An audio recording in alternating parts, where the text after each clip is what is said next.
పాలు తేనెలు ప్రవహించేటువంటి దేశం అని చెప్పేసి అంటాం కానీ నిజానికి చెప్పాలంటే పాలు తేనెలు ప్రవహించేటువంటి దేశం ఎందుకయిందంటే బికాజ్ ఆఫ్ దేవుని యొక్క సన్నిధి గురించి.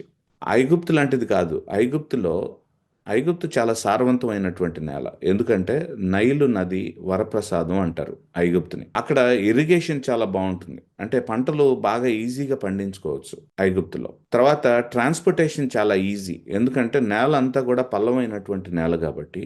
సో ఐగుప్తులో చాలా ఈజీగా వాళ్ళు ట్రాన్స్పోర్ట్ చేసుకోవటం, ఒక ప్లేస్ నుంచి ఇంకో ప్లేస్కి ట్రాన్స్పోర్ట్ చేసుకోవటం, ల్యాండ్ ట్రాన్స్పోర్టేషన్ జరుగుతుంది. తర్వాత ఈవెన్ నైల్లో యాక్చువల్గా వాళ్ళు ట్రాన్స్పోర్ట్ చేసుకుంటారు.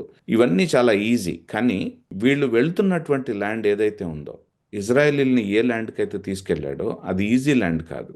ఎత్తు పల్లాలతో కూడినటువంటి ల్యాండ్ అది, పర్వతాలతో కూడినటువంటి ల్యాండ్ అది. సో అక్కడ ఇరిగేషన్ చేయటం కానీ, అక్కడ అంటే మనం వెట్ ఫార్మింగ్ అంటాం, అంటే ఇరిగేషన్ చేస్తూ ఫార్మింగ్ చేయటం, అంటే so sorry dry farming is actually what you have. So ఇవన్నీ చేయటం అనేటువంటిది చాలా కష్టం వాళ్ళకి.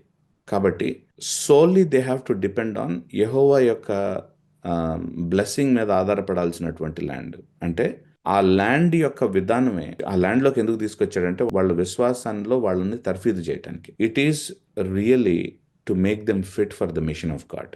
ఈ మాట చాలా ఇంపార్టెంట్, గుర్తుంచుకోండి. It is not actually for themselves, it is for God's machine.